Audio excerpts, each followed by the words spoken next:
네, 잠시 안내 말씀드리겠습니다. 잠시 후 오후 4시부터 2021 스타트업 온라인 세미나 제1차 사업계획서 작성 방법 온라인 라이브 방송이 시작될 예정입니다. 본 행사는 강화된 방역 대책으로 참관객 여러분들을 유튜브 시청으로 모시게 되었습니다. 현장에서도 철저한 방역 대책을 준수하고 있습니다. 유튜브로 시청하고 계시는 여러분께서는 잠시만 기다려 주시기 바랍니다. 잠시 후 4시부터 본 교육 행사를 시작하겠습니다.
네, 안녕하십니까.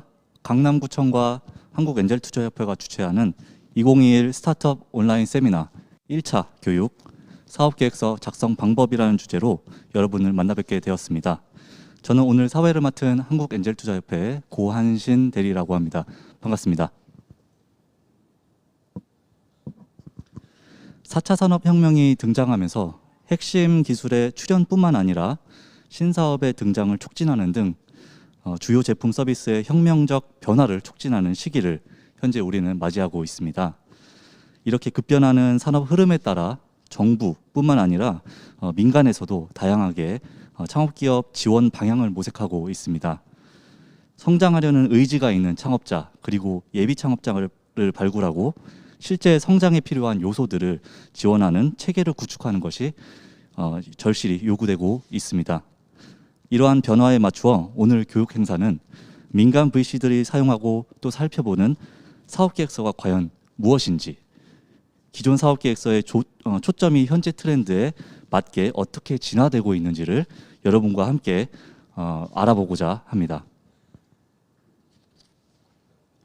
오늘의 스타트업 온라인 세미나 라이브 교육은 유튜브로 생중계되고 있습니다. 사업을 새로 시작하거나 또는 새로운 아이템을 시장에 내놓을 때 가장 중요한 요소인 바로 사업계획서 작성하는 방법과 그 요령을 전수해줄 귀한 분을 제가 소개해 드리겠습니다. 제 옆에는 현재 팁스 운영사로 맹활약 중인 글로벌 스타트업 엑셀러레이터, 여러분이 너무 잘 알고 계시는 바로 액트너랩의 조은재 대표님 나와 계십니다. 오늘 대표님의 교육 강연을 들으시고 온라인으로 시청하시는 여러분께서는 궁금한 점을 유튜브 실시간 댓글로 달아주시면 강연 이후 질의응답을 진행하도록 하겠습니다. 자, 이제 마이크를 조은재 대표님께 넘기겠습니다. 대표님. 안녕하세요. 반갑습니다. 네.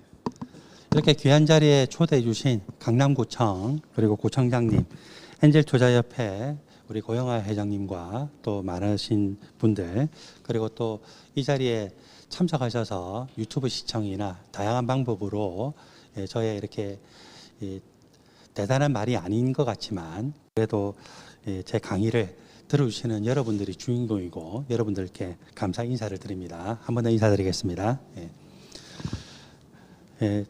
첫 번째 시간이 어떻게 사업계획서를 써야 되나 이런 부분에 대해서 강의를 하게 됐는데요. 사업계획서의 용도가 우리가 VC로부터 투자를 받는데도 사용되지만 여러분들이 만일에 중소벤처기업부의 팁스 과제를 한다거나 또는 초기 창업 패키지라든지 프리팁스라든지 예비 창업 패키지라든지 디딤돌 과제와 같이 다양한 정부 과제를 신청할 때도 마찬가지로 사업계획서를 작성을 해야 됩니다. 그리고 보통 여러분들 현재 수준 자체가 이미 팁스를 통과한 회사들보다는 팁스를 준비하는 단계나 또는 그 이전 단계라고 제가 들었기 때문에 만일에 그렇다라면은 VC들한테 투자를 받거나 또는 엑셀러레이터들한테 투자를 받는 용도로도 사업계획서를 활용할 수 있지만 예비 창업 패키지나 초기 창업 패키지, 프리팁스를 준비할 때도 마찬가지로 사업계획서를 잘 써야 된다라고 생각을 합니다. 조금 전에 우리 이제 고 대리님께서 소개해 주신 대로 저희 액터널 팁스 운영사로서 활약을 했고요. 열심히 하려고 했지만 또 저희가 많은 부족한 부분들을 보인 부분도 있습니다. 그렇지만 저희가 돌이켜 볼 때 팁스 과제를 신청하기 위해서 우리 대표님들을 모시고 사업 계획서를 작성하는데 시간을 얼마를 투자를 했나라고 생각을 해보니까 제가 7년 전에는 기억을 잘 못하겠고요. 최근 한 2년 정도 전에 보면은 저하고 미팅을 20번 한 대표님이 가장 적게 미팅을 했더라고요. 그러니까 제가 한번 미팅을 하면은 사업계획서를 짜고 사업계획서 내용을 채우기 위해서 다양한 숙제를 내기도 하고 또 대표님들한테 사업계획서의 내용들에 대해서 서로 디스커션하는 시간들을 가지기도 하는데 저하고 미팅을 한 번 하면은 짧게 하면은 2시간 하고 길게 하면 5시간도 하거든요. 그러니까 팁스 발표를 위해서 사업계획서 제출하기 직전까지 미팅이 20번을 한 것이 적게 한 거니까 어떤 팀은 거의 한 1년 반 정도 준비를 하면서 저하고 10번 넘게 준비를 한 대표님들도 있거든요. 그래서 그렇게 준비하신 대표님들이 시간을 많이 투자하면 많이 투자할수록 오히려 이제 팁스 합격을 쉽게 하시는 것들을 봤을 때 제가 생각하기에는 저희와 같은 엑셀러레이터들한테 투자 받는데도 사업계획서가 필요하고 VC들이나 또는 그 위에 단계 이 금융기관으로부터 투자를 받는데도 필요하지만 정부 과제를 신청할 때도 사업계획서가 필요하구나라고 하는 것들을 느꼈습니다. 그리고 저희 액터널 앱 같은 경우에는 팁스 과제를 이제 준비할 수 있는 수준이 안 되는 회사들은 앞에 프리팁스라든지 또는 예비 창업 패키지나 초기 창업 패키지를 예전에는 창업 선도 대학 프로그램이라고 했거든요. 그런 과제를 통해서 워밍업을 하고 준비를 시키는 경우도 많았는데 그 경우에도 제가 팁스 준비와는 또 상관없이 초기 창업 패키지를 준비하면서도 평균 한 2시간 이상씩 해서 10번씩 항상 어드바이스를 하고 같이 작성을 했던 기억들이 많이 남아 있거든요. 제가 조금 전에 이 강의를 하러 오기 전에 제가 또 두 팀을 만났어요. 두 팀은 이제 새롭게 제가 대학교 병원에서 요청을 해서 대학병원 교수님들을 만났는데 마찬가지로 교수님들은 굉장히 연구를 많이 했다고 하지만 제가 볼 때는 이 사업화를 진행하기에는 아직 준비가 미비하다.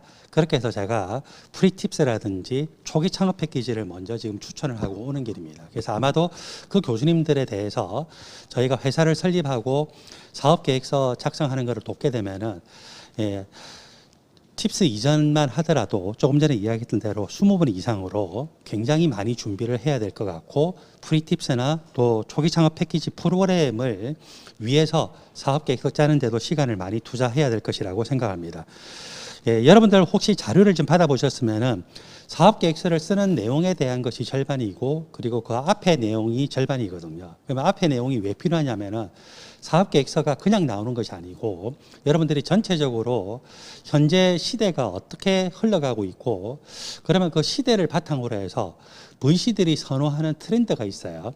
예를 들어서 10년 전에 만일에 누군가가 VC한테 찾아가서 우리가 AI를 개발합니다. 그래서 AI 엔진을 개발합니다. 또는 AI를 이용한 다른 서비스를 개발합니다. 그러면은 VC들이 눈여겨보지 않았을 거예요. 근데 최근에는 이 기본적으로 코딩과 관련된, 그러니까 소프트웨어와 관련된 회사의 비즈니스를 모델을 가지고 있는 팀치고 AI를 기본적으로 하지 않으면 VC한테 투자를 받을 수가 없거든요.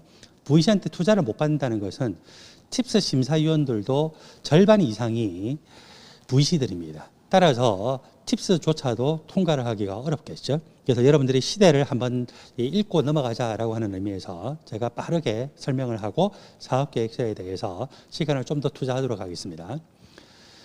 대한민국의 경쟁력이 뭐가 있나, 그리고 대한민국의 역량이 뭐냐라고 하는 것들을 분석할 필요가 있고요. 아시다시피 K방역이라든지 K바이오뿐만 아니라 대한민국이 고품질의 제품을 잘 만드는 것으로 이미 유럽이라든지 미국 같은 데서 인정을 많이 받고 있었고, 그런 것들을 적극적으로 활용할 필요가 있습니다.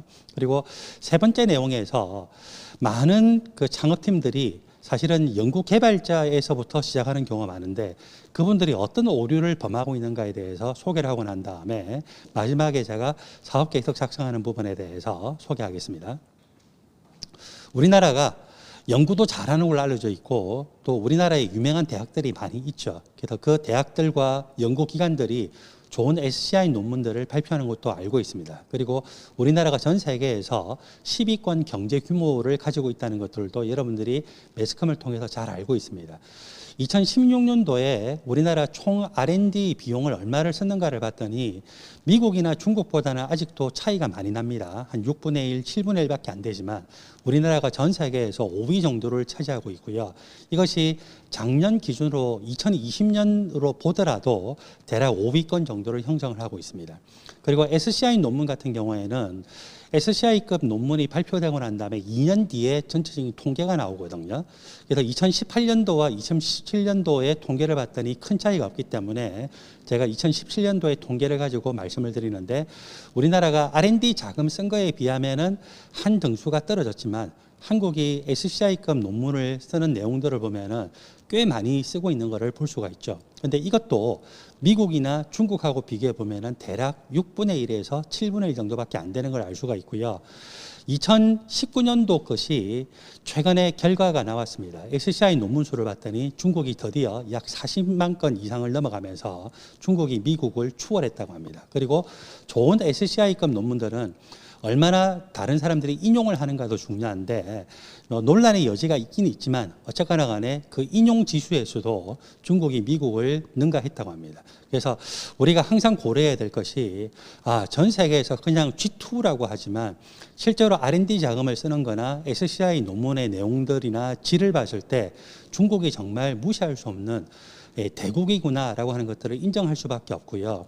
사실 저도 이제 원래 연구자였고, 지금도 저는 사실 과학자라고 생각을 하지만, 제가 박사학위를 받았던 게 2000년대 초반이었는데, 그때만 하더라도 중국이 이미 우리나라 연구자들에 비해서 논문 수를 보면은 거의 5배에서 첨단 분야인데도 10배까지 많이 쓰는 것들을 발견할 수가 있었고, 그런 것들을 봤을 때 지금도 마찬가지로 그렇게 되는 걸 볼 수 있습니다. 그래서 30년 전에 이미 사업화가 됐던 내용을 제외하고 최근 한 20년 정도 동안에는 중국이 너무 빠르게 좋은 논문들도 내고 또 좋은 제품들을 개발해서 내기 시작을 하면서 중국을 정말 우리가 무시할 수 없이 항상 고려를 해야 되고, 그러니까 여러분들이 어떤 좋은 제품을 내면은요, 이게 논문하고 비슷합니다.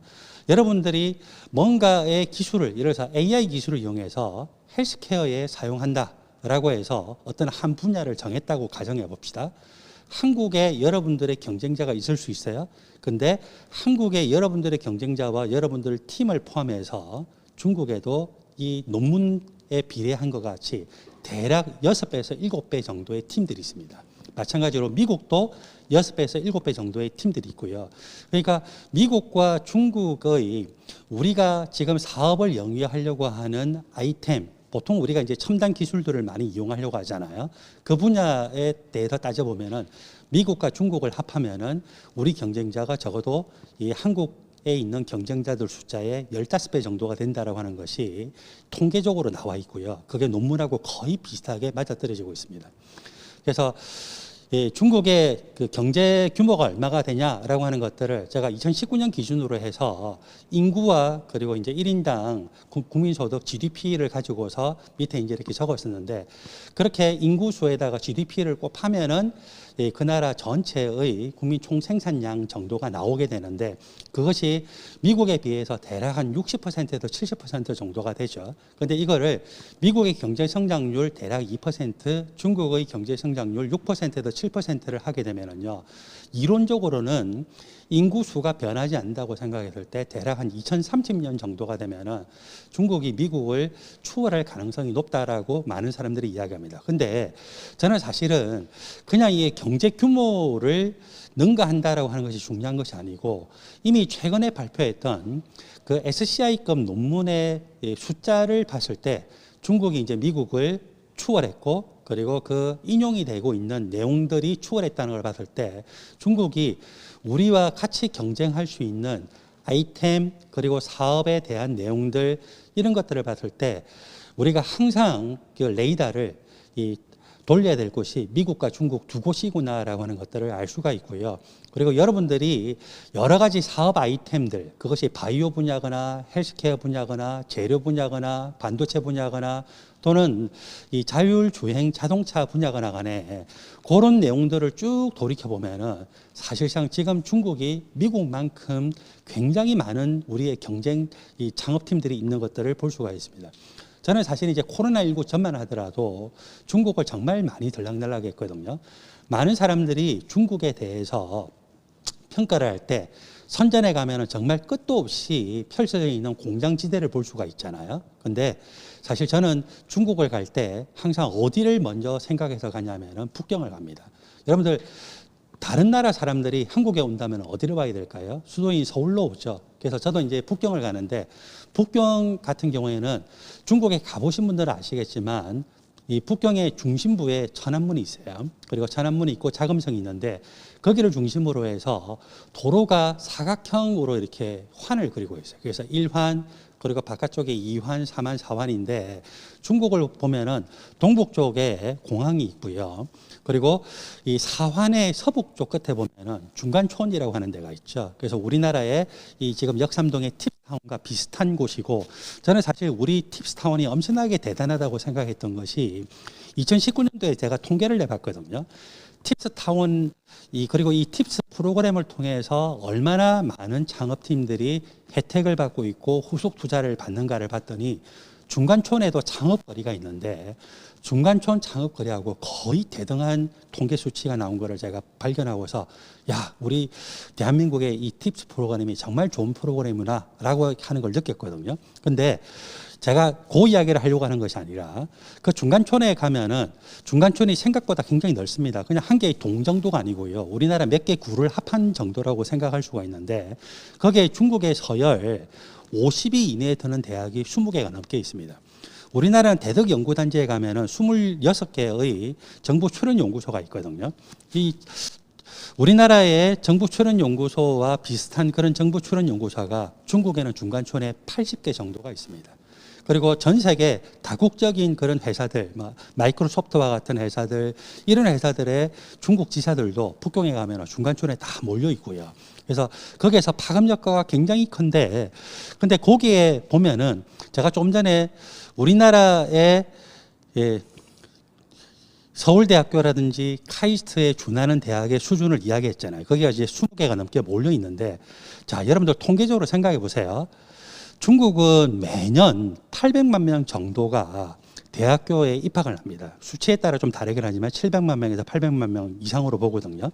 근데 그렇게 많은 사람들이 대학교에 입학하고 난 다음에 그 중에서 200만 명 정도가 창업을 한다라고 하는 통계가 있고요. 그런 것들을 보면은 정말 경악할 수밖에 없습니다. 여러분, 그 200만 명 정도가 이제 창업에 관여돼 있다라고 하는데, 자, 그렇게 북경의 이 유수한 대학들에서 여학생들과 남학생들이 있을 테고, 그 이공계 학생들과 또 문과생들이 있을 텐데, 이공계 학생들의 10% 이상이 제가 수년 전에 갔을 때 이미 AI를 자체적으로 배워가지고 자체적으로 개발하고 있었거든요. 그러니까 텐센트나 알리바바 같은 회사들한테서 엄청난 지원을 받아가면서 거의 자생적으로 AI 기술을 개발하는 것들을 볼 수가 있었고, 그래서 대략 한 1년 반 정도 전에 이게 비공식적인 통계가 나왔는데, 우리가 보통 이제 삼성에서 굉장히 연구 개발을 잘하는 사람들을 S급 인사라고 하잖아요. 그래서 이 S급 인사에 해당되는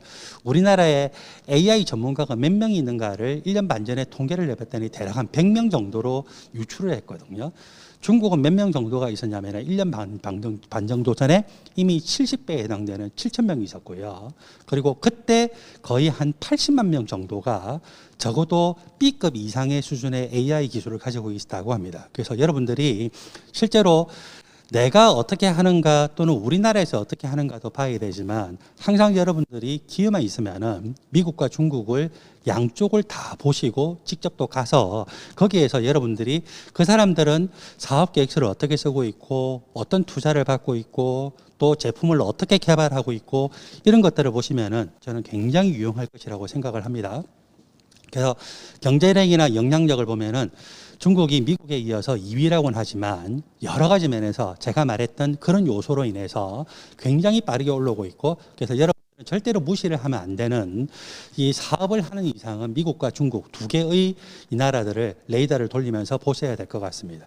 그리고 중국 같은 경우에는 아직은 우리나라에 비해서 1인당 국민소득이 낮은 편이에요. 작년 말 기준으로 하면은 대략 한 11,000불에서 12,000불이라고 하거든요. 대한민국 1인당 국민소득이 한 3만 불이라고 하니까 우리나라의 한 3분의 1 정도로 볼 수가 있거든요.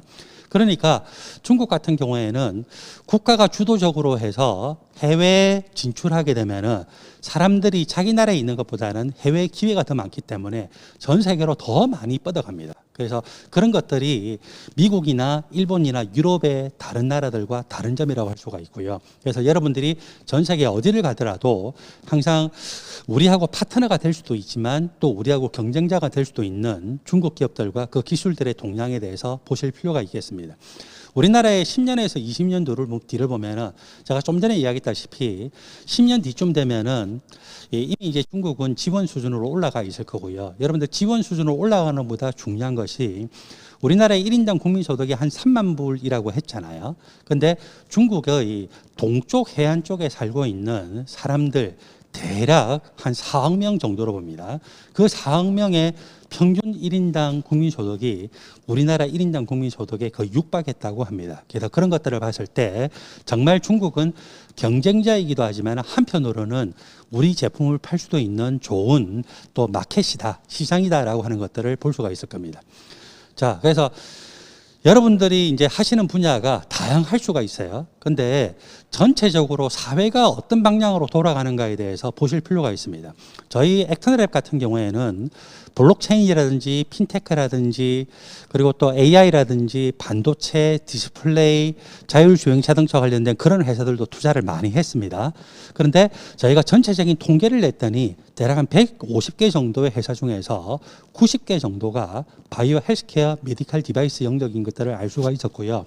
그래서 그렇게 투자를 할 수밖에 없었던 것이 제가 조금 이따가 소개해드릴 슬라이드와 관련되어 있습니다. 즉 어떤 말을 하려고 하냐면은 여러분들이 만일에 AI 기술을 가지고 있다고 생각해 봅시다.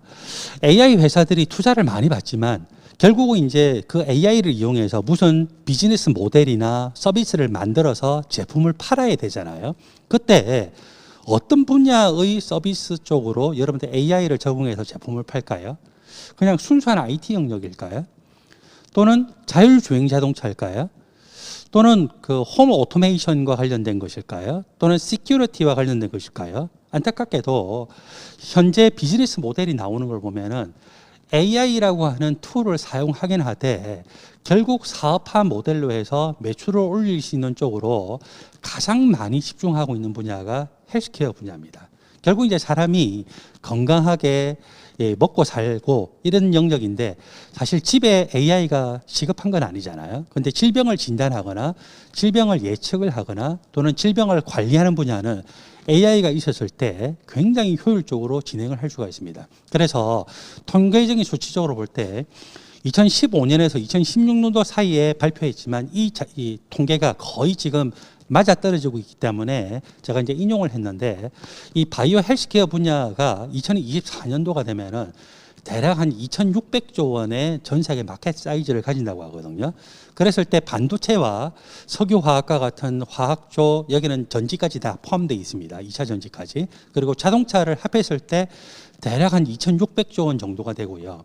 결국은 바이오 헬스케어가 2024년에서 2025년 사이에 이 반도체라든지 케미칼 분야나 자동차를 합한 것보다도 시장이 더 커질 거라고 보고 있고 사실 이 추세가 지금 5년에서 6년이 지나는 동안에도 거의 비슷하게 맞아떨어지고 있습니다. 그래서 결국은 우리나라 같은 경우도 그렇고 여러분들이 창업을 할 때도 그렇고 똑같은 AI를 사용한다 하더라도 분야를 어떤 분야 쪽으로 선택할 것인가가 참 중요하거든요.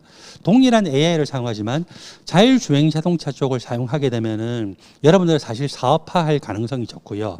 오히려 이제 바이오 분야 그리고 헬스케어 분야 쪽으로 갔을 때 여러분들 사업화할 가능성이 더 많다라고 생각을 할 수가 있습니다. 그래서 패러다임을 여러분들은 어떤 쪽으로 맞춰야 되냐면은 현재 마켓의 사이즈가 어느 쪽이 중심축이 되고 있는가를 보셔야 되고 기존에 있었던 마켓 사이즈보다도 여러분들이 앞으로 가야 될 마켓 사이즈를 항상 보셔야 될 겁니다.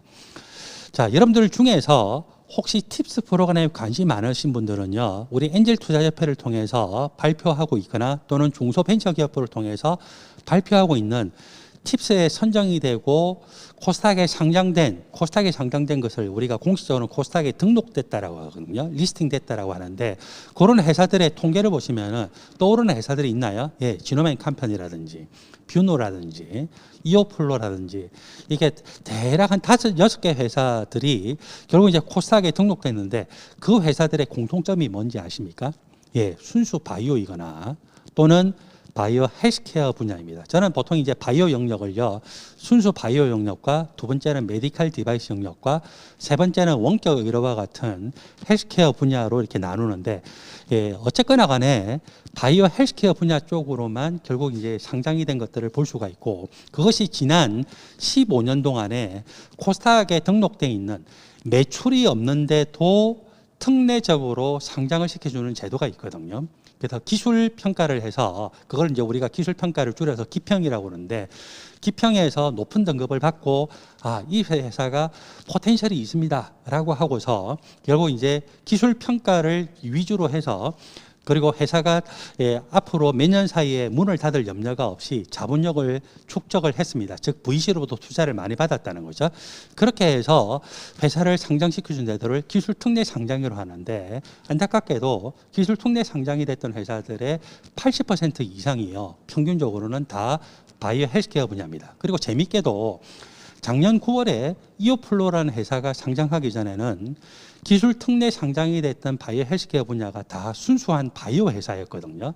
매출이 200억 원에 그리고 영업이익이 대략 한 30% 정도가 되면 기술 특례 상장 제도를 하지 않고 일반 상장이 되는데 매출이 없는데도 상장이 됐던 기술 특례 상장이 됐던 회사들이 다 보면은 순수 바이오 회사였는데 그런데 작년 9월에 이오플로가 매출이 없는 메디컬 디바이스 회사인데도 상장이 되고 그 뒤에 뷰노와 같은 회사들이 상장이 되면서 결국 이제는 순수 바이오뿐만 아니라 메디컬 디바이스나 디지털 헬스케어 분야 쪽도 기술 특례 상장이 될 수가 있구나라는 걸 알았고 그것이 사실 정부의 시책이고 코스닥 협회에서 하는 그런 시책이기 때문에 여러분들이 그런 부분에 대해서 트렌드가 이렇게 바뀌고 있구나라고 하는 것들을 보실 필요가 있어요. 제가 왜 이 부분을 강조하냐면요. 보통 이제 창업이 되고 난 다음에 팁스에 통과되고 평균적으로 4년에서 5년 정도 지나면은 순수 바이오 회사들은 그 회사 밸류가 한 1,000억 정도 올라가거든요. 근데 메디칼 디바이스나 디지털 헬스케어 분야의 회사들은 팁스 통과되고 4년에서 5년 지나도 회사들의 밸류가 200억 정도밖에 안 돼요. 그러니까 한 3분의 1에서 5분의 1밖에 안 되는데 그렇게 밸류가 메디칼 디바이스나 헬스케어 분야의 회사가 순수 바이오 회사보다 낮았던 것은 기술 특례 상장이 안 됐기 때문인데 기술 특례 상장이 이제 되기 시작했기 때문에 앞으로 메디칼 디바이스나 헬스케어 분야의 회사들의 이 평가가 다시 이루어질 수 있다. 즉 너무 다운그레이드 됐던 할인됐던 그런 그레이드에서 그 그레이드가 올라갈 수가 있다라고 하는 것들을 볼 수가 있죠. 자, 시장의 잠재력. 제가 좀 전에 기술 특례 상장과 팁스에 선정되고 난 다음에 실제로 코스닥 등록된 회사들의 공통점이 모두 다 바이오 헬스케어 분야라고 했잖아요. 그래서 VC들은 그쪽 분야를 좋아하는 거구나라고 알 수가 있고요. 그 다음에 최근에 2년 사이에 보면은 실제로 팁스에 선정되는 회사들도 그렇고 또 많은 VC한테 투자를 받는 회사들이 AI 기업입니다. 그러니까 AI 이 엔진 자체를 자기들이 가져오는 건 아니고요. 기본적으로 AI 이제 엔진 같은 것들을 우리가 AI 프레임워크라고 그러는데 그런 것들은 구글이라든지 IBM이라든지 마이크로소프트와 같은 그런 이제 전 세계적으로 영향력과 기술력이 큰 회사들이 개발을 하면 우리는 그것들을 가지고 와서 우리가 개별적으로 사용하는 용도에 맞춰서 결국 좀 더 이제 업그레이드해서 사용을 하거든요. 그래서 그런 분야를 보면은 여러분들 왼쪽 열이나 오른쪽 열에 있는 분야 같이 수많은 분야 쪽에 사용을 할 수 있지만 사실 최근에 떠오르고 있는 회사들을 보면은 유통, 즉 상거래와 관련돼 있는 회사들과 의료 메디칼 분야를 제외하고는 사실 투자를 잘 못 받고 있습니다. 가끔씩 보면은 자율주행 자동차와 관련된 회사들이 투자를 받고 있다라고는 하지만 사실은 그 회사들은요 전체 기술을 개발하고 있는 회사가 100개라고 하면은 제가 볼 때는 1%가 안 되는 것 같아요. 오히려 이제 의료 쪽이라든지 이 상거래와 관련된 회사들인데 통계적인 수치, 저희 이제 액터널랩 자체적인 통계로 보면은 여러분들의 AI를 적용하더라도 가장 상업화하고 사업 모델을 만들기가 좋은 쪽이 의료 쪽이기 때문에 여러분들이 잘하는 분야에 따라서 금융이나 교육이나 보안이나 뭐 교통이나 다른 분야 쪽을 갈 수도 있지만 일단 그런 쪽으로 하실 거를 추천드립니다. 제가 지금 말씀드리는 모든 내용들이 결국 사업 계획서에 녹아 들어가야 되기 때문에 배경적인 설명합니다. 자, 트렌드에 대해서 제가 대략 4가지에서 5가지 정도를 빠르게 한번 이야기를 하고 지나갈게요. 트렌드 잘 읽어야 됩니다. 갑자기 그 코로나19에 의한 팬데믹이 이루어졌죠. 근데 여러분들 아시다시피 동그라미 2번에서 보시는 바와 같이 지금 코로나19라고 하는 이 바이러스 이 감염증인데 요거는 공식적으로 말하면 사스 코로나2입니다. 우리가 예전에 알았던 15년 전에 20년 전에 그거는 사스 코로나 1이거든요. 그 당시에는 그냥 1이라는 표현 없이 사스 코로나라고 하는데 사스가 나오고 그다음에 신종플루가 나오고 메르스도 코로나 쪽이긴 하지만 약간 다릅니다. 이게 보면은 대략 5년마다 바이러스 팬데믹이 이루어지는 것들을 알 수가 있죠.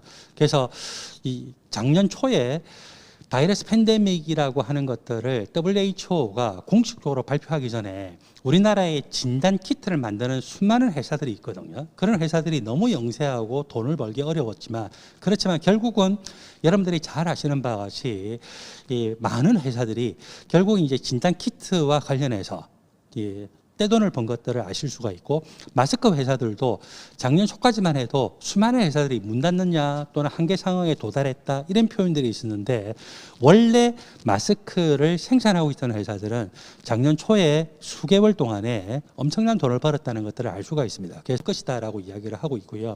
그래서 이런 분야에 대해서 기술 개발하시는 분들은 관심 가지고 계속 보시면 좋을 것 같습니다.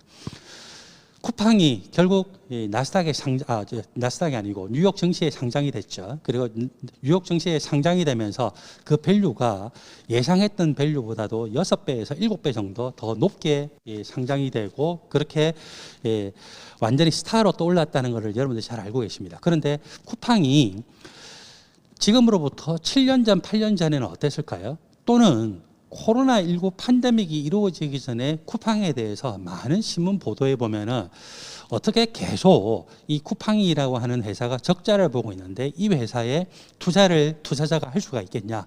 손정희가 과연 투자를 계속 하겠느냐 이런 말들이 있었거든요.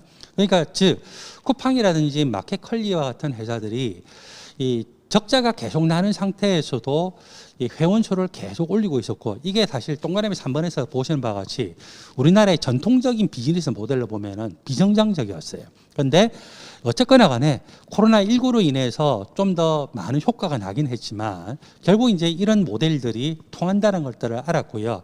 여러분들 이렇게 쿠팡이나 마켓컬리나 배달의 민족의 특징이 뭔지 아십니까? 자, 여기에 중요한 비밀이 숨겨져 있어요. 여러분들이 만일에 기술을 개발해서 어떤 제품을 소비자한테 직접 팔지 않고 만일에 대기업체에 납품한다고 하면은 여러분들은 성공할 가능성이 굉장히 낮습니다. 쿠팡이나 마켓컬리나 배달의 민족은요, 소비자들한테 직접 제품을 파는 겁니다. 네이버도 그렇고 카카오도 그렇죠.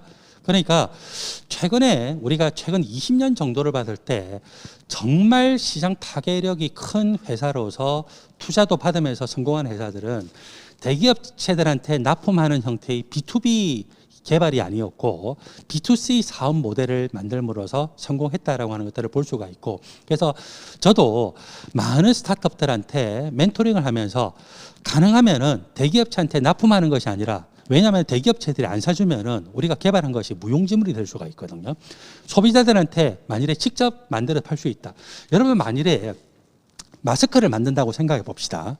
마스크를 만든다고 생각하면 하다못해 여러분들이 길거리에 나가가지고 마스크 머리에 이고 다니면서 팔 수도 있어요. 그러니까 소비자들을 직접 만날 수 있다는 것은 그만큼 여러분들이 어떻게 이제 팔 수 있는 효과가 생기는데, 대기업체 납품하면은 그런 이 루트 자체가 없다는 거죠. 그리고 여러분 혹시 헬스케어 분야는 어떨까요? 많은 사람들이 헬스케어 분야는 소비자들한테 직접 납품하는 것이 아니라 의사 선생님들이나 병원을 통해서 팔아야 된다. 예, 저는 사실 헬스케어를요 B2C 영역으로 분류합니다. 의사 선생님이 바로 고객이고 병원이 고객이거든요. 그 사람들이 그냥 환자들한테 쓰도록 할 수도 있지만 자기들이 직접 사용을 할 수가 있어요. 그래서 그런 면에서 볼 때 여러분들 항상 헬스케어 분야 쪽에 관심 많이 가질 거를 추천을 하고요. 예. 그래서 스타트업의 선택과 집중을 봤을 때 최근에는 또 무인화 기술들이 계속 요구가 되고 있고, 최근에 이제 여러분들 패스트푸드라든지 영화를 갔을 때 키오스크가 확대되는 것들을 알 수가 있었고, 저희도 이제 한 3, 4년 전에 팁스 과제를 통해서 통과된 회사가 있었는데, 결국 이제 이 트렌드가 계속 이루어지는 것들을 봤을 때 여러분들이 많은 회사들이 하고 있지만 이 기술이 정말 필요하냐라고 생각할 수가 있지만 가야 된다는 거죠.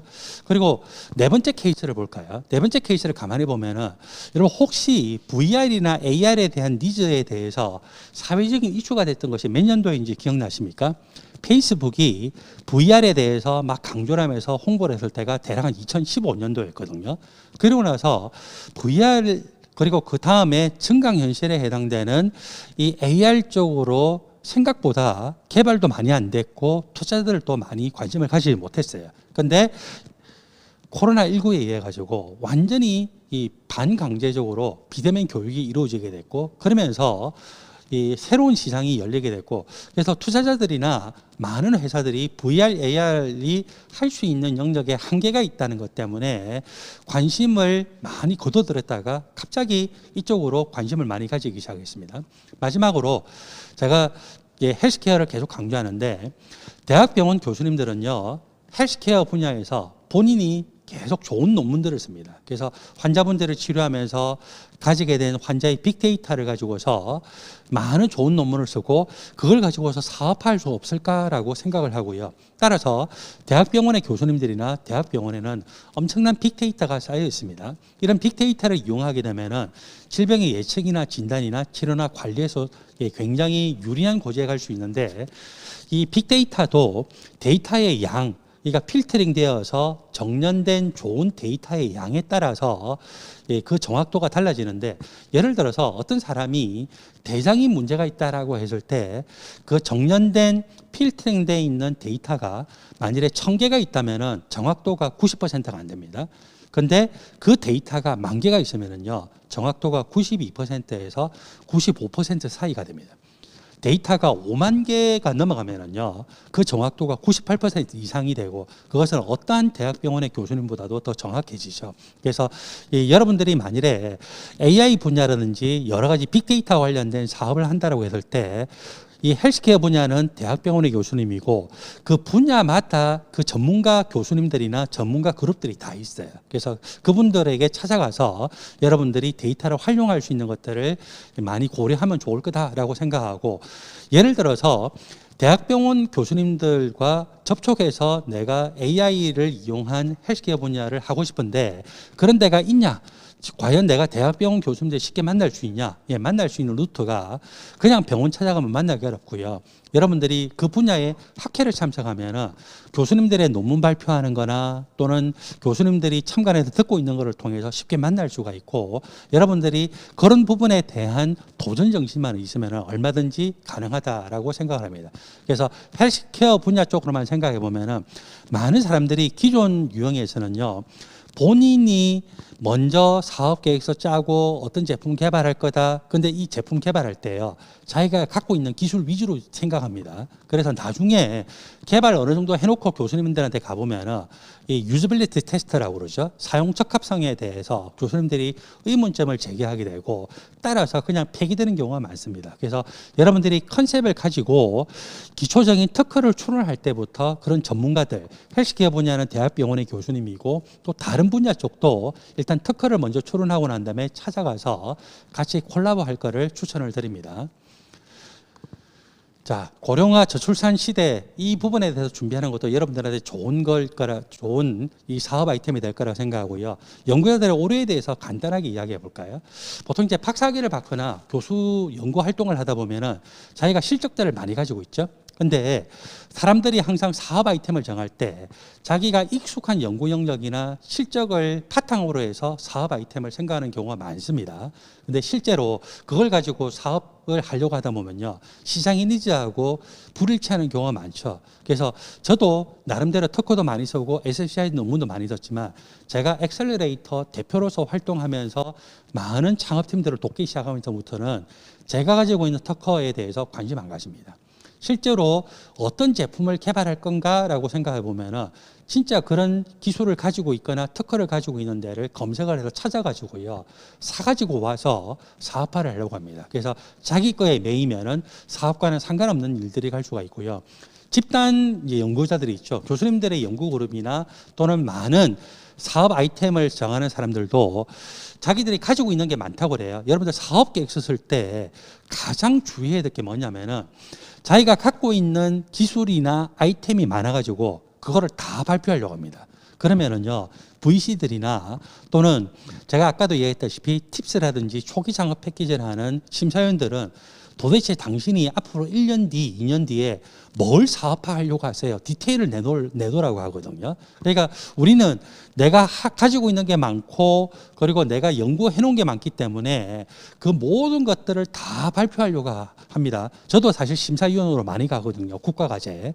가보면은 모든 심사위원들이 항상 지적하는 것이 그 석학인 교수님한테 도대체 교수님이 어떤 기술을 가지고 무슨 제품을 만들려고 하세요라고 질문들을 가끔씩 하고요. 그런데 그 부분에 대해서 준비가 안 된 교수님들이 의외로 많습니다. 그래서 여러분들이 도대체 어떤 제품을 만들어서 완성하려고 한다라고 하는 것에 대해서 항상 정확한 목표를 가지고 있어야 되고, 그것과 관련된 알파부터 오메가까지의 연구 개발 완성, 그리고 특허 포트폴리오 완성, 그리고 비즈니스 모델까지 다 고려하셔야 됩니다. 마지막으로 제가 사업 계획서에 대해 이야기할 때 한 번만 더 강조하고 싶은 게 있습니다. 여러분들 남들보다 스타트업이잖아요.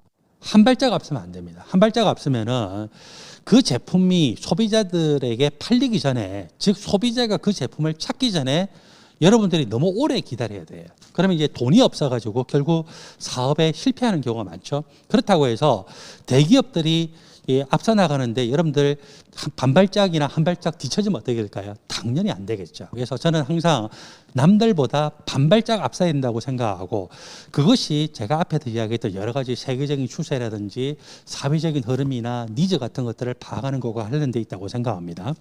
저희 VC들은요, 또는 엑셀러레이터들은 수많은 팀들에 대해서 투자를 하고 경험을 해보거든요. 자, 팀들이 2명이나 3명이나 많은 팀들이 옵니다. 그런데 4번에 보면은요, 처음에는 잘 시작했다가 팀이 깨지는 경우가 가끔씩 있어요. 근데 저희도 보면은 팀이 깨지고 난 다음에 잘 되는 케이스가 없었습니다. 통계적으로 보면은 팀이 깨지고 난 다음에 계속 잘 굴러가는 회사가 굉장히 드물었거든요. 그래서 여러분들이 동그라미 2번에서 보시는 바와 같이 정말 절대로 깨어지지 않을 한 마음과 한 몸이 된 팀을 구성하는 것이 중요하고, 그렇게 됐을 때, 자, 여러분들 한 마음과 한 몸이 됐다는 것은 아무리 어려워도 기본적으로 스타트업은 돈이 없잖아요. 그리고 수많은 경쟁자들이 있고 수많은 나쁜 환경들이 있습니다. 그래서 그런 환경 가운데서도 서로 의지가 될 사람이 필요합니다. 여러분들 만일에 내가 AI 코딩을 할 수 있기 때문에 내가 AI와 관련된 어떤 사업 비즈니스 모델을 만들었다라고 생각을 해봅시다. 그때 여러분 혼자 코딩하고 혼자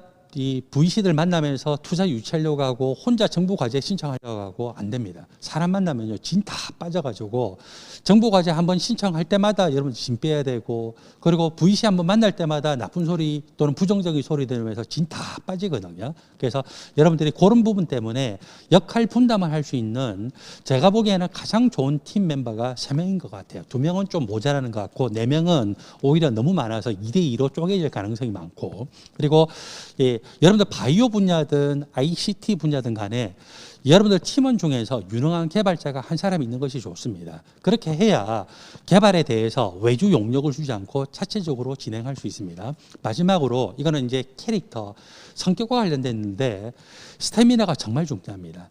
스태미나라고 하는 것은 이 인내력도 포함되어 있고, 그 다음에 견디는 것, 그리고 또 정말 체력이 에 대한 것도 포함되어 있고 많은 내용들이 포함되어 있는데 스태미나가 좋아야 되고요. 그리고 제가 아까도 이야기했듯이 팀이 깨지면은 여러분들 회사는 망할 가능성이 굉장히 많습니다. 그래서 팀 멤버에 대해서도 서로 배려해야 되고, 고객에 대해서도 배려해야 되고, 또 다른 외부 사람들과 콜라보할 때도 배려해야 됩니다. 그리고 스타트업들은 제가 앞에도 이야기했죠. 자기 기술이 최고인 줄 아는데, 제가 앞에 어떤 통계를 이야기했냐면은 여러분들이 어떤 아이템을 하거나 간에 중국이나 미국을 합해가지고 여러분들 아이템하고 똑같은 아이템을 하는 팀이 적어도 전 세계 15팀은 됩니다. 따라서 여러분들의 이 사고의 유연성을 가지고서 우리 것이 되다가 만일에 진짜 큰 문제가 있다고 생각했을 때 그것을 브레이크 스루 할 수 있는 다른 아이템이나 다른 만일에 기술이 있으면은 그것으로 빨리 전환도 할 수가 있어야 됩니다. 그래서 그런 것들을 바탕으로 가셔야 되고요. 제가 아까도 이야기했다시피 우리나라 혁신은 어디서 이루어지고 있냐면은 기본적으로 스타트업이었던 회사에서 다 시작이 됐고, 그리고 이런 회사들의 특징들을 보면은요, 바로 B2B가 아니라 B2C인 경우가 많습니다. 왼쪽에 뭐 바이오 회사도 있고 유통이라든지 포탈 회사도 있지만, 여러분들 이 회사들의 특징들은 소비자들을 직접 상대로 한 경우가 많았고, 여러분들도 만일에 아이템을 2개를 할 수 있는데 1개가 B2B이고 1개가 B2C라면은 B2C 쪽으로 선택하면은 성공할 가능성이 더 높다라고 생각합니다. 사업 계획서에 대해서 제가 앞에서 어떤 이야기를 했냐면은 이것은 VC한테 적용하는 것도 해당이 되고요.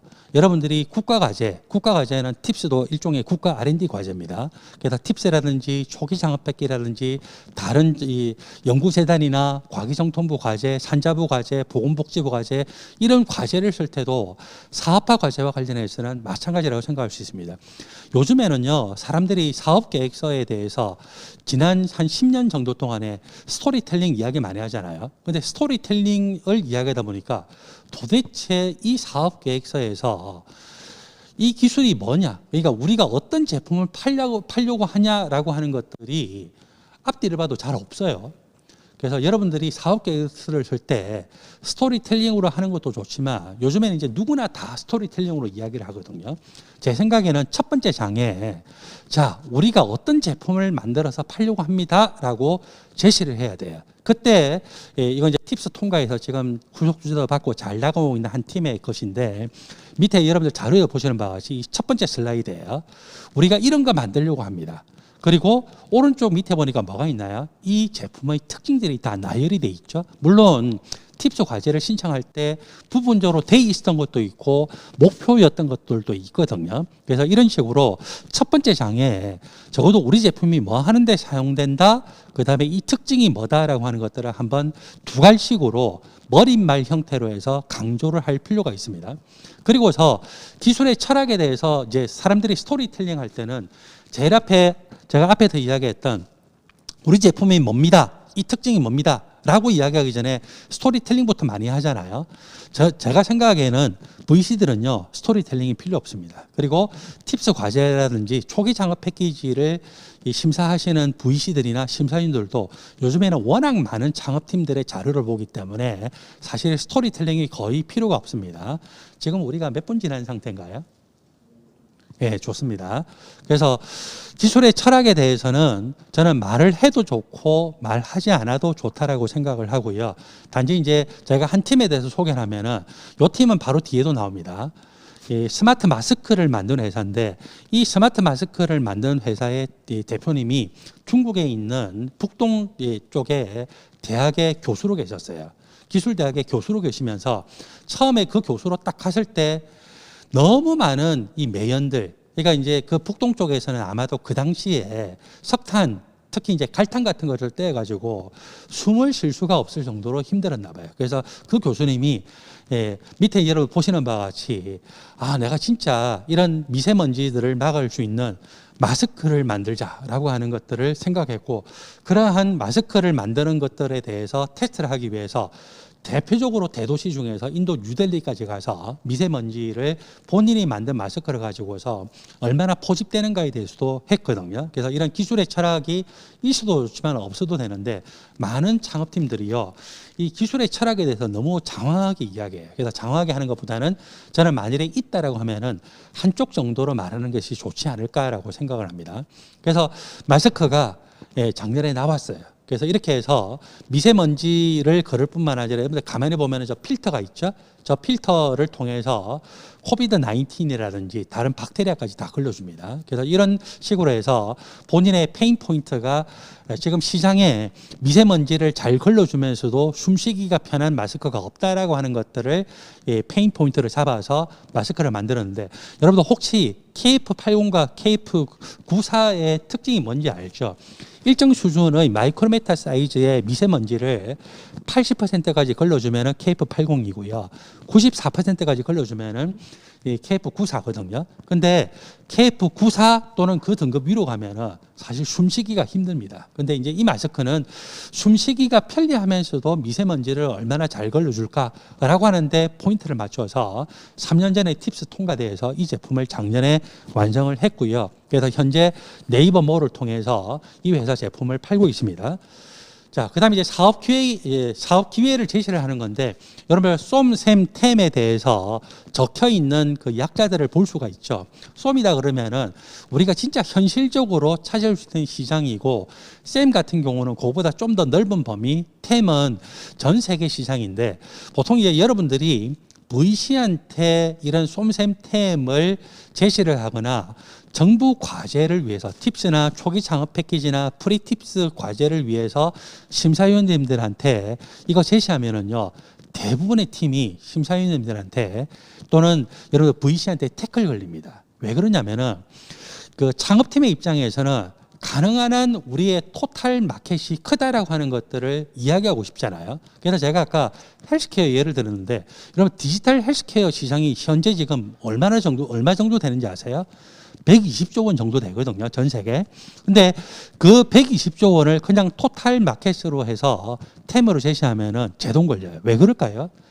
아무리 토탈이지만 사실상 우리가 접근을 할 수가 없어요. 그래서 저 같은 경우에는 경험적으로 제가 VC의 영역으로서 또는 엑셀러레이터로서 또는 심사위원으로서 또는 많은 심사를 받았던 입장에서 보면은 심사위원님들은 진짜 너네가 도달할 수 있는 토탈 마켓이 뭐냐? 그러면 우리나라 같은 경우는요, 아프리카라든지 뭐 남미 나라 이런 나라에 사실상 우리가 도달할 수가 없잖아요. 그래서 이 템 같은 경우에는 전 세계 마켓 시장을요, 미국, 일본, 중국, 유럽 정도로 잡는 것이 굉장히 타당하다고 생각을 합니다. 그 다음에 쏨 같은 경우에는 한국 시장만 포함을 하든지 한국 시장과 우리가 첫 번째로 타겟으로 하는, 그러니까 최근 2년에서 3년 내로 도달할 수 있는 해외 마켓, 그런 경우는 많은 경우에 미국입니다. 그래서 그 시장까지를 보는 것이 맞다고 생각을 하고요. 그리고 이제 쏨 같은 경우인데, 여러분들 토탈 마켓 시장이 여러분들이 정부 과제를 신청을 하거나 또는 VC한테 투자를 받기 위해서 사업 계획을 할 때 토탈 마켓 시장이 얼마 정도일 때 VC들이 호감을 가질까요?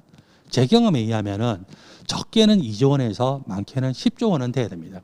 전 세계 마켓 시장이 10조 원이 돼야 쏨으로 받을 때 우리가 한국에서 도달할 수 있는 시장, 그걸 이제 쏨으로 보기도 하고 셈으로 보기도 하는데 2천억 원 정도, 2%는 2천억 원 정도가 되고요.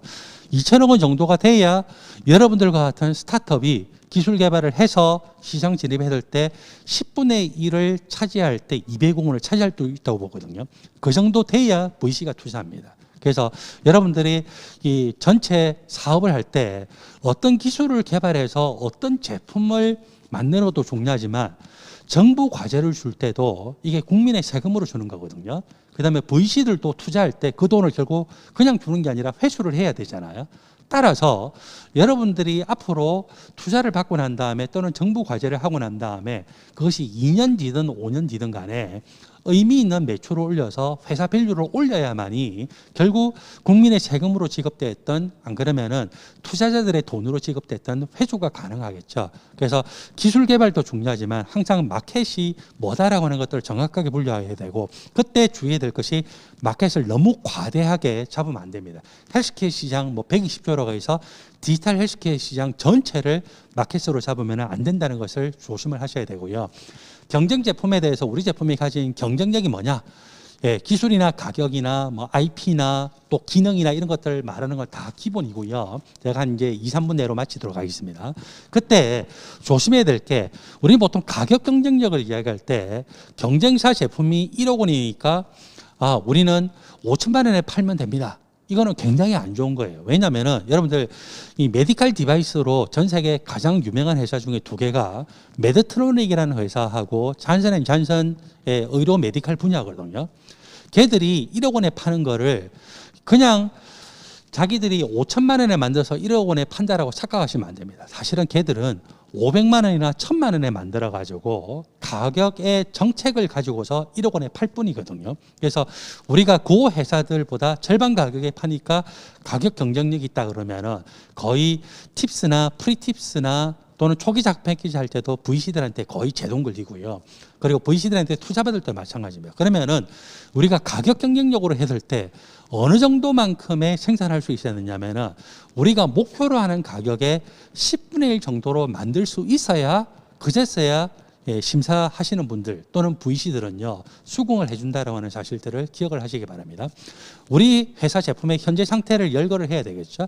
그래서 현재 상태를 이런 식으로 일목요연하게 꼭지를 잡아서 요런 기술들을 가지고 있고, 요거는 현재 20%, 이거는 80%, 이거는 70% 이게 완성되어 있고, 그거에 대해서 디테일한 내용들을 어펜딕스로 반드시 만들어 놔야 됩니다. 그래서 심사하시는 분이나 또는 VC들이 언제든지 질문하더라도 그거에 대해서 상세적으로 이야기해 줘야 되고, 그거를 바탕으로 여러분들은 앞으로 1년에서 2년 동안에 월별로, 그리고 심지어는요 주차별로 구체적으로 어떤 연구를 할 건지, 어떤 개발을 할 건지, 그리고 그 담당자가 누구인지를 이야기해야 되고, 여러분들 팁스 과제를 신청하거나 또는 초기 창업 패키지를 할 때도요 심사위원들은 도대체 그건 누가 하는데요? 그 사람 소개해봐요 라고 질문합니다. 그래서 구체적으로 여러분들이 그냥 뭐를 하겠다라고 하는 것이 아니라 누가 몇 년도 몇 월에 뭘 할 거다라는 것을 구체적으로 기술을 해야 되고, 그것이 또 투자를 받고자 하는 VC들 앞에서도 똑같이 적용됩니다. 그리고 마지막으로 제가 이제 3가지 정도를 더 이야기할 텐데, 국내 시장 진출에 대해서 이야기 많이 하잖아요. 제가 앞에서 어떤 이야기를 했냐면은 저희가 투자하는 회사들이 팁스를 준비하기 위해서 저하고 한 2시간에서 5시간 미팅을 최소 20번 이상을 하거든요. 그래서 제가 거의 지난 한 10년 이상 동안에 가족하고 여행을 떠나본 적이 없어요. 그러니까 여름 휴가도 써본 적이 한 번도 없을 정도로 굉장히 바쁘게 지냈는데 제가 팀들한테 뭘 요청하냐면요. 국내 사업 계획서를 짜오라고 그래요. 그럼 이제 팁스 심사를 할 때는 나중에 양을 줄여야 되긴 하지만 일단 국내 시장 진출만 제가 몇 쪽을 쓰게 하냐면요. 적게는 50쪽에서 많게는 100쪽까지 쓰게 합니다. 여러분들 폰트를 14를 해가지고 PPT를 국내 시장 진출만 50쪽에서 100쪽 쓴다는 게 말이 됩니까? 실제로 가능해요. 자, 대표님들을 거의 쥐어짜요. 도대체 언제 어디에서 누구 만나서 무슨 제품을 어떻게 팔래? 그리고 그 사람은 어떻게 접근할래? 이러면은 대표님들 할 말 없잖아요. 그러면 제가 계속 숙제 내고 쥐어짜면은 해오십니다. 그리고서 예를 들어서 부산시에 뭐 누구를 만난대요. 그러면 이제 제가 숙제 냅니다. 다음번 미팅할 때까지 부산시에 누구를 실제로 만나고 오래요. 그러면 대표님들 황당해해요. 근데 제가 계속 그렇게 푸시를 해서 진짜 만나고 와요. 근데 재밌는 거는요. 여러분들 예를 들어서 이게 공무원이라고 생각해 봅시다. 부산시의 뭐 경제국에 누구를 만나는데 공무원들이 안 만나줄 것 같죠. 2번, 3번 가면요. 사람인지라 만나줍니다. 그 다음에요. 재밌는 것은 만나고 난 다음에 막 이야기하다 보면은 이분들이 안 그래도 우리 이런 팀 찾고 있었다고. 이렇게 이야기하는 경우가 굉장히 많고요. 그렇게 하다 보면 진짜 100쪽 채울 수 있습니다. 그래서 명함 다 받아오고요. 그 다음에 실제로 자세하게 무슨 일을 할 것인가에 대해서 다 적을 수가 있습니다. 그래서 국내 시장 진출에 대해서 만약에 여러분들이 정부 과제든 VC한테 보이는 거든 간에 5쪽 분량을 쓴다고 생각했을 때 5쪽 분량을 처음부터 5쪽 쓰겠다고 생각하면 여러분들은 절대로 성공 못 합니다. 100쪽을 써야 됩니다. 100쪽을 쓰고 그거를 추격을 해서 5쪽으로 만들어야 되고요. 해외 시장 진출 똑같을까요? 예, 똑같습니다. 그러면 해외 시장은 실제로 이제 코로나19 전이라 하더라도 여러분들이 가기가 어렵잖아요. 뭘 활용을 많이 하시면 되냐면은 국제 전시회 활용 많이 하시면 돼요. 국제 전시회에 우리가 부스로 진출하지 않더라도 여러분들은 그냥 그 전시회 열리는데 가서 이 업체도 만나고 저 업체도 만나고 계속 만나다 보면은 수많은 사람들하고 만나서 명함을 주고받다 보면은 또 이메일을 주고받게 되고 이런 일들이 계속 생기거든요. 그래서 해외 시장 진출해 가는 것도 여러분들은 정말 100쪽 써야 되고요. 100쪽 쓴 거를 줄여서 5쪽 분량, 10쪽 분량이 돼야 여러분들은 VC한테도 투자를 받을 수가 있고 정부 과제에서도 통과할 수가 있습니다. 그러면서 그런 것들을 바탕으로 해서 제품 개발이 완성됐을 때 이렇게 우리가 매출 목표를 잡고 있고 이런 후속 투자가 필요합니다라고 하면서 여러분들 매출 목표를 잡았기 때문에 결국은 그걸 바탕으로 해서 이제 VC한테 후속 투자를 받죠.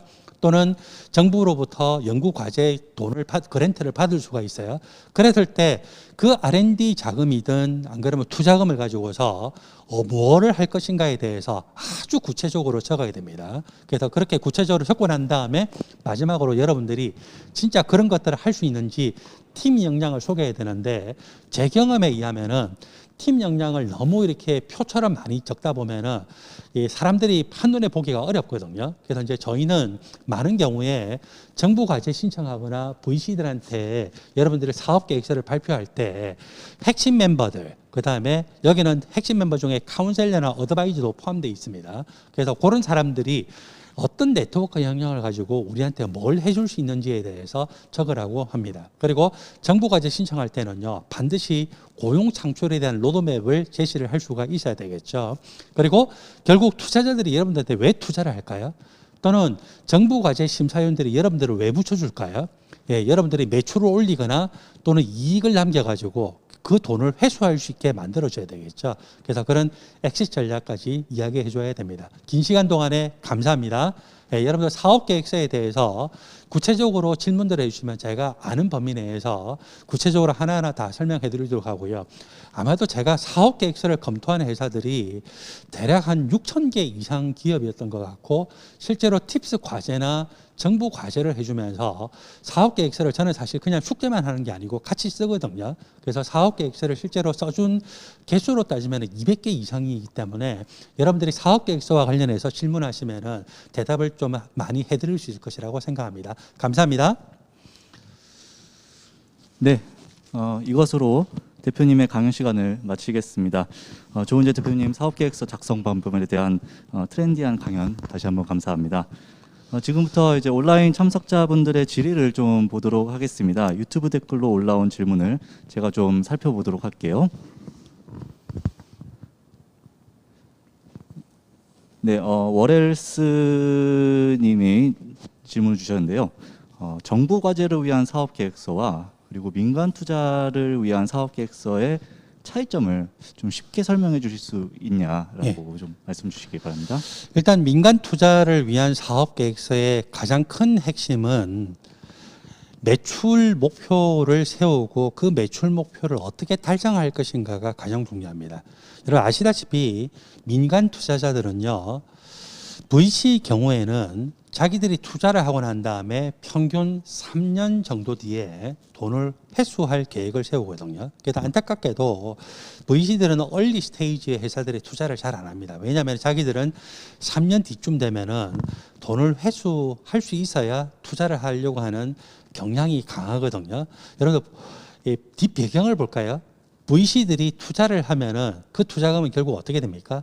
은행이나 증권사를 통해서 돈을 모으죠. 그리고 이제 은행이나 증권사를 통해서 돈을 모아서 그 돈이 VC한테 넘어와서 VC들은 사실은 그 돈을요, 투자하는 데 사용하는 매니저의 역할을 하는 거예요. 그때 이 은행이나 증권사를 통해서 맡겼던 일반 고객들이 3년 정도 지나면은 돈을 내놓으라고 합니다. 그래서 이제 그렇게 해서 돈을 다시 받아가려고 하고, 그랬을 때 이제 그런 거를 우리가 전문용어로 환매 요청이라고 하는데, 환매 요청이 들어오면은 VC들은 결국 이제 그 돈을 결국은 빨리 회수를 해서 줘야 되죠. 근데 회사가 성장이 안 되면은 그 돈을 회수할 수 있는 방법이 사실상 없습니다. 많은 경우에 정부에서 세컨더리 펀드를 만들어 주지 않았냐라고 하지만, 세컨더리 펀드가 의외로 제 기능을 잘 못하고 있는 것이 현실이거든요. 그래서 결국은 VC들의 최대 관심사는 이 회사의 기술을 바탕으로 제품을 만들든 서비스를 만들든 간에 자기들이 투자하고 난 다음에 3년 뒤에 회수할 수 있는가를 보고, 그러면 3년 뒤에 회수할 수 있는가를 보려면은요, VC들은 현재 기술을 앞으로 우리가 1년 정도 동안에 더 개발할 거예요 라고 하면은 VC는 그 다음에 미팅 요청 안 합니다. 또는 1년 정도 더 개발해야 된다고 하더라도 전 세계 독보적인 기술이기 때문에 개발하는 도중에 전 세계적으로 유명한 빅컴퍼니가 M&A를 할 수 있다. 그러면은 사실 이제 VC가 투자를 할 수는 있지만, 근데 이 VC는 M&A에 대해서는 거의 고려를 하지 않습니다. 그래서 여러분들이 사업 계획서 쓸 때요, 정말 조심해야 되는 게 있어요. 우리나라 VC들한테 제공할 때나 또 제가 앞에서 이야기했죠. 사업화 과제와 관련되어 있는 초기 창업 패키지나 프리팁스나 팁스 같은 경우도 대부분이 이 심사위원들이 VC들이거든요. 그래서 VC들이 적어도 50% 이상인데, 이런 분들한테 우리 회사의 궁극적인 액션 모델은 IPO가 아니라 M&A예요 라고 하면은 여러분들 거의 탈락합니다. 그러니까 VC들도 싫어하고, 그리고 심사위원들이 VC이기 때문에 심사위원들도 싫어한다는 거죠. 그래서 M&A 모델은 여러분들 설사 마음에 품고 있다 하더라도 절대로 함부로 사업계획서에 싣지 마시고요. 여러분들이 진짜 매출을 올릴 수 있는 쪽으로 봐야 됩니다. 그래서 다시 이제 짧게 이야기하면은, 기본적으로 VC한테 투자 받을 때는 여러분 제품이 현재 완성돼 있고 완성돼 있기 때문에 매출을 얼마나 올리든지 또는 어떤 방식으로 IPO를 해서 3년 뒤에는 당신이 우리한테 투자했던 돈을 회수할 수 있어요라고 이야기할 때 VC는 투자합니다. 그리고 저희 회사는 엑셀러레이터고요. 엑셀러레이터는 그 기간을 보통 5년에서 7년 정도로 잡습니다. 자, 그다음에 이제 그 정부 과제를 심사하는 분들이죠. 정부 과제 심사하는 분들은 엑셀러레이터들이 보는 정도, 그러니까 한 5년에서 7년 뒤에는 이 회사가 크게 성장을 해서 IPO를 하거나 또는 다른 방식으로 돈을 회수할 수 있다라고 하면은 이 정부 과제 심사하시는 분들은 보통 그 팀들에 대해서 사업화 가능성이 있다라고 점수를 주시는 것 같아요. 예, 이상입니다. 그 부분에 대해서 추가적으로 질문이 있으면은 또 디테일하게 말씀드리겠습니다. 네, 좋은 답변이 되었기를 바랍니다. 다음 질문인데요. 대학생 신분의 창업일 경우 팀원들의 경력과 역량이 그렇게 뛰어나지 않은데 예비 창업 패키지 지원 시 대학생 창업팀의 전략이 어떻게 있을까요? 예. 네, 짧고 굵게 좀 답변 부탁드리겠습니다. 예. 저는 사실 이제 정부가 예비 창업 패키지보다 좀 더 윗단이 초기 창업 패키지거든요. 초기 창업 패키지는 최대한 1억 원 정도를 한 팀한테 준다고 하는데, 제가 볼 때 실제로 정부가 그 운영사한테 줘서 주도록 하는 걸 보면 평균 한 7천만 원으로 보는 게 맞는 것 같고요. 초기 창업 패키지를 보면은 저희가 이제 초기 창업 패키지 심사할 때도 많이 관여를 하거든요. 대충 그 70% 정도가 대학교 교수님인 것 같아요. 그러면 이제 예비 창업 패키지는 어떠냐? 예비 창업 패키지는 대학교 교수님들이 대략 한 40%에서 50% 정도 창업팀으로 선발되는 것 같아요. 그러니까 그냥 대학생들이 기술만 가지고 예비 창업 패키지를 하면은 보통 선발되는 비율이 꽤 낮은 것 같아요. 그래서 중소벤처기업부에서 어떤 이제 펄러시를 가지고서 뽑도록 했냐면은요, 무조건 대학생이나 대학원생들을 30%는 팀 중에 뽑으세요라고 이야기를 했고요. 그렇게 해서 이제 뽑고 있습니다. 만일에 그게 아니라면 대학생들 선발되는 비율이 저는 훨씬 적을 거라고 생각합니다. 대학생들 같은 경우에는 예비 창업 패키지를 하면은 제가 경험적으로 봤을 때 평균적으로 한 팀당 적게 받으면 한 2천만 원의 지원을 받고 많이 받으면 한 3천만 원 정도 지원을 받더라고요. 그럼 이제 대학생들 같은 경우에 어떻게 하면 선발될 수 있냐?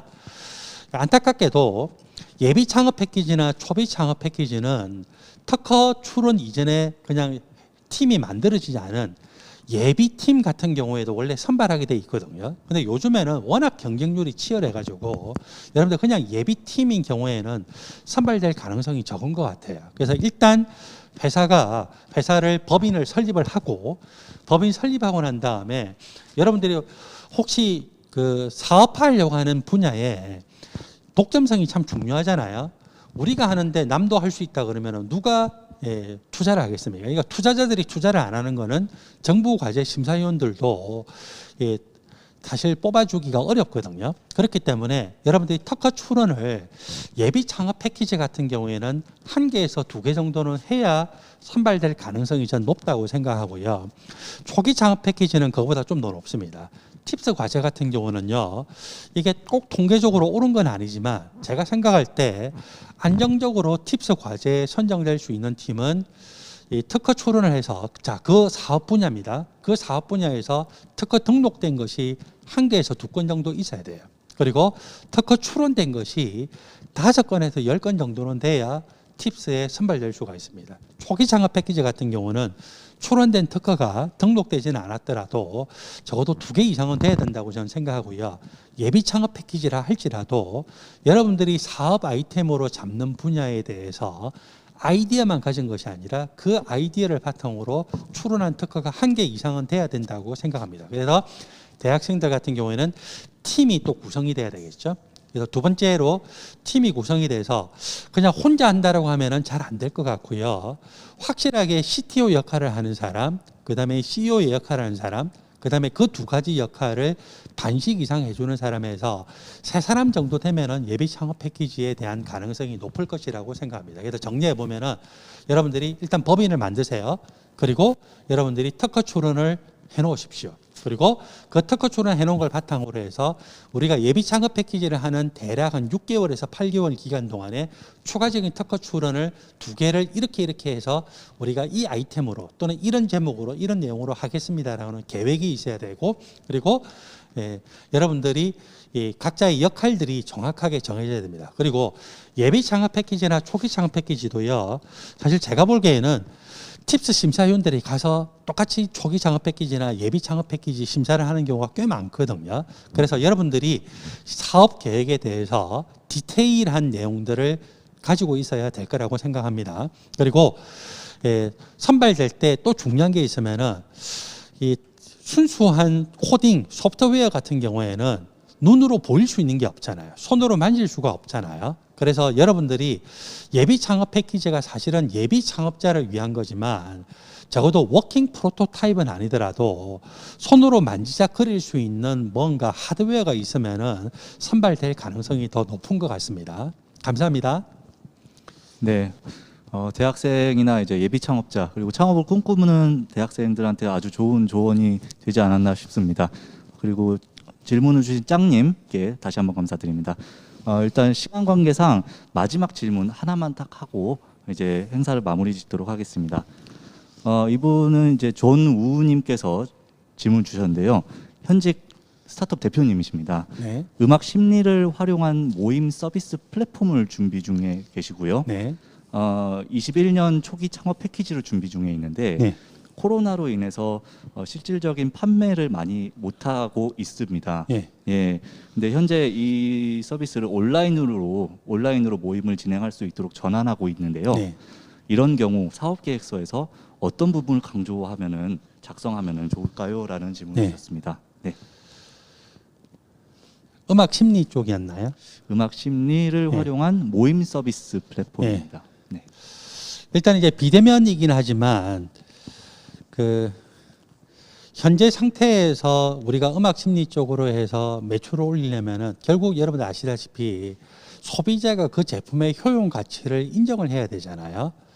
그래서 초기 창업 패키지를 준비를 할 때 여러분들이 가지고 있는 기술이 뭐다라고 하는 것도 좋지만 제 생각에 기술에 대해서 이야기를 하면은 심사위원들께서 크게 그 제동을 걸 것 같지는 않아요. 근데 결국은 도대체 소비자를 어떻게 만날래라고 하는 부분에서 여러분들이 굉장히 크게 충돌할 거라고 생각하고요.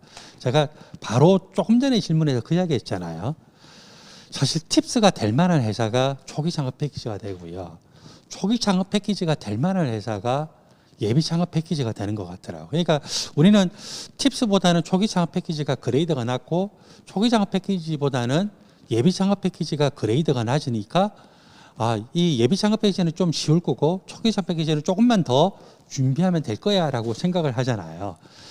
전혀 안 그렇다는 거죠. 그러면 결국 제가 앞에 팁스를 예를 들어서 이야기를 했지만 여러분들 그 심사위원님들이 심사를 할 때 이거는 VC들이 점수를 줄 때도 마찬가지입니다.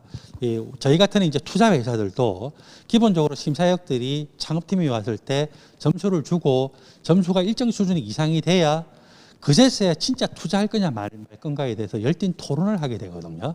그때 결국은 정부 과제도 그렇고 즉 초기 창업 패키지 심사위원님도 그렇고요. 저희 같은 투자회사가 투자를 할 때도 마찬가지로 점수차가 가장 크게 벌어지는 것이 결국 누구한테 그 제품을 팔래 그리고 그렇게 해서 매출을 몇 년 뒤에 얼마나 올릴 수 있을래 얼마나 올릴 수 있을까 그 부분에 대한 질문들이 가장 감론을박입니다. 그래서 여러분들이 초기 창업 패키지로 만일에 음악 심리를 해서 가게 되면은 아마도 제 생각에는 언제 누구한테 무슨 제품을 팔 거고 그다음에 그 누구를 어떻게 만날래라고 하는 것들에 대해서 이야기를 해야 되고요. 그러면은 저 같은 경우는 이제 그 창업팀들한테 주로 이제 팁스 준비를 많이 시키기 때문에 어떻게 하냐면은 발품을 팔게 합니다. 여러분들 대표님들이 직접 가려고 하면은 선뜻 사람 만나는 게 쉽지가 않거든요. 더군다나 코로나19잖아요. 여러분들 브로셔를 만들어 가지고요. 브로셔를 만들어서 직접 사람들을 만나러 가요. 그래서 여러분들 이제 이 지역이 강남이기 때문에 강남에도 보면 뭐 성격 심리 검사한다 뭐 한다 이러면은 그런 사람을 직접 만나십시오. 그럼 만나면은 도대체 이제 잡상인 취급을 하지만 그럼에도 불구하고 만나면은 분명히 피드백이 나오고 그 피드백들을 적어서 여러분들이 사업 계획서에 녹아내면은 사업화 모델에 대해서 심사위원들이 굉장히 수긍할 수 있을 거라고 생각하고요. 그다음에 가장 중요한 제가 생각하는 중요한 이제 모델 중에 한 개가 일단 비대면이니까 사람들을 만나기 자체가 어렵잖아요. 그래서 최근에는 2년 전 또는 3년 전 정도부터 네이버도 아니고 거의 유튜브 동영상을 통해서 자기 회사의 제품들을 광고를 하는 경우가 꽤 많아졌거든요. 그래서 그런 부분에 대해서 디테일하게 계획서를 세우고 그러한 부분에 대해서 어떻게 우리가 소비자들한테 접촉을 해서 컨택 포인트를 만들 것인가에 대해서 말하면 좋을 것 같아요. 저희 창업인들도 뭐 인스타그램도 하고 페이스북도 하고 유튜브도 하고 굉장히 많이 하는데 결국은 이 접촉 포인트가 요즘에는 거의 유튜브를 통한 접촉 포인트의 효과가 가장 높다라고 저는 지금 발견하고 있습니다. 예, 감사합니다. 네, 진정성 아주 깊은 그런 대답이었습니다. 일단은 이제 시간 관계상 저희 Q&A 시간은 여기까지 하도록 하겠고요. 이렇게 오늘 사업계획서 작성 방법이라는 주제로 함께 자리하여 주신 유튜브 시청자와 그리고 뜻깊은 강연을 해주신 우리 조은재 대표님께 다시 한번 감사드립니다. 수고해 주신 대표님께 큰 박수 부탁드립니다. 네, 감사합니다. 그리고 한 말씀 드리면은요. 그 두 번째 강의, 세 번째 강의의 내용들도 그거 사업계획서에 다 관련되어 있는 내용이기 때문에 여러분들이 두 번째, 세 번째 강의 진행되더라도 상관없이 첫 번째 강의에 대한 그 사업계획서의 내용이나 이런 내용들을 연속적으로 같이 섞어서 질문을 하셔도 저는 대답을 해드릴 수 있지 않을까라고 생각합니다. 예. 네네. 예, 감사합니다. 2021 스타트업 온라인 세미나 1회차 교육 행사가 이렇게 마무리되었습니다. 오늘 교육 행사는 한국엔젤투자협회 공식 유튜브 채널에서 다시 한번 확인이 가능하고요. 교육 목적으로 재시청을 추천드립니다. 본 교육 행사는 총 3회에 걸쳐서 진행되는 행사로 다음 행사 2회차는 4월 29일 목요일 날 동시간대에 진행됩니다. 주제는 사업계획서에 이은 사업계획서 작성 방법에 이은 마케팅 전략이라는 주제로 진행되고요. 많은 시청 바라고 2회차에 다시 한번 뵐 수 있도록 하겠습니다. 지금까지 진행에 맡은 한국엔젤투자협회 고한신이었습니다. 시청해 주셔서 감사합니다.